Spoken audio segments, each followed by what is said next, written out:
L'année 2023 a surtout été une année d'engagement, de rencontres, de partage et de coopération au service des enfants et des jeunes vulnérables au Mali. En présentant son rapport d'activité devant cette masse, les responsables de l'ONG Ephrata Mali se sont réjouis du travail fait, et ce, malgré quelques difficultés constatées. Comme vous le savez, pendant l'année 2023, le Mali est passé par des difficultés. Nous avons pu mobiliser des ressources, même si c'était en dessous de nos objectifs. Mais ces ressources nous ont quand même permis de pouvoir impacter la vie de plus de 2000 enfants et la vie de plus de 34 000 jeunes.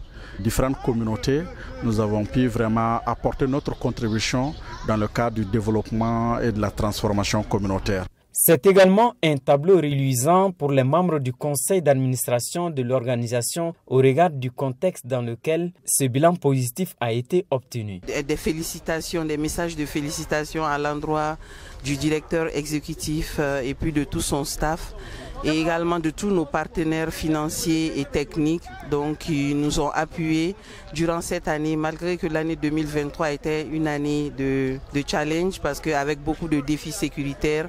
Mais malgré tout, l'ONG Ephrata a pu atteindre ses objectifs à hauteur de souhait. Entre l'ONG Ephrata et les autorités du pays, c'est un partenariat de confiance qui règne depuis les premières heures de l'ONG jusqu'à nos jours. Une telle organisation a ainsi sa place dans l'accomplissement des tâches du gouvernement malien auprès de sa population. L'appréciation elle est positive. Ça fait quelques années déjà que nous collaborons avec Ephrata. Et c'est une ONG d'impact, il faut le reconnaître. Et ça a été dit dans la salle, concernant les enfants, surtout les enfants qui ont connu des traumatismes, qui ont connu des déplacements forcés. Vous connaissez le contexte qui prévaut maintenant. Sans l'accompagnement de ces partenaires-là, comme Ephrata, on aurait eu beaucoup de mal à survenir aux besoins de milliers de personnes. Il s'agit de milliers de personnes concernant les sites de Bamako. Les responsables de l'AGMPM ainsi que des bénéficiaires des actions de l'organisation sur place ont aussi salué ces efforts. Ceux-ci ont témoigné que ces actions sont considérables dans la société comme la nôtre. Ephrata est membre de l'AGMPM. Nous avons assisté plutôt, nous avons entendu, nous avons vu beaucoup de choses ici et ça nous a fait vraiment beaucoup plaisir. Et nous pensons que Ephrata est en train d'impacter aujourd'hui la jeunesse malienne à travers ces programmes qui sont surtout axés sur les enfants et les jeunes. Je suis heureuse de me retrouver dans cette activité de Ephrata parce que Ephrata nous a beaucoup aidés, nous qui sommes au centre Mabélé. Je les adresse encore mes remerciements. Ils sont d'un grand appui pour nous. Ils viennent souvent faire des activités ludiques avec nos enfants, ce qui les rend heureux. Aussi, il y avait un énorme tas d'ordures au centre Mabélé et c'est eux et leurs partenaires qui sont venus tout ramasser.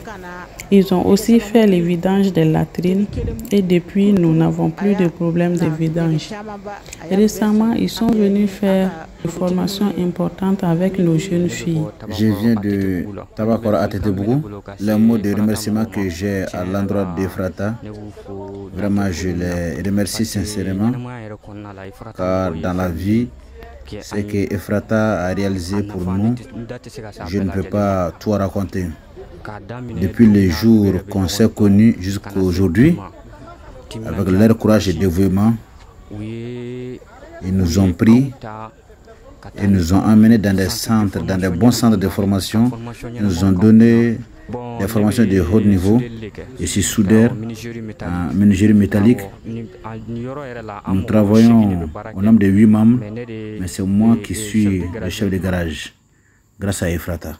Comment l'ONG Ephrata Mali compte relever les défis dans l'avenir? Sans doute, ses responsables gardent espoir dans ce sens pour l'atteinte des objectifs. Pour l'année 2024, l'idée peut-être c'est de multiplier les efforts les actions, quand vous regardez nos résultats de 2023, vous avez jusqu'à 95% de nos ressources financières qui proviennent des subventions qu'on a obtenues sur la base des réponses à des appels à candidature.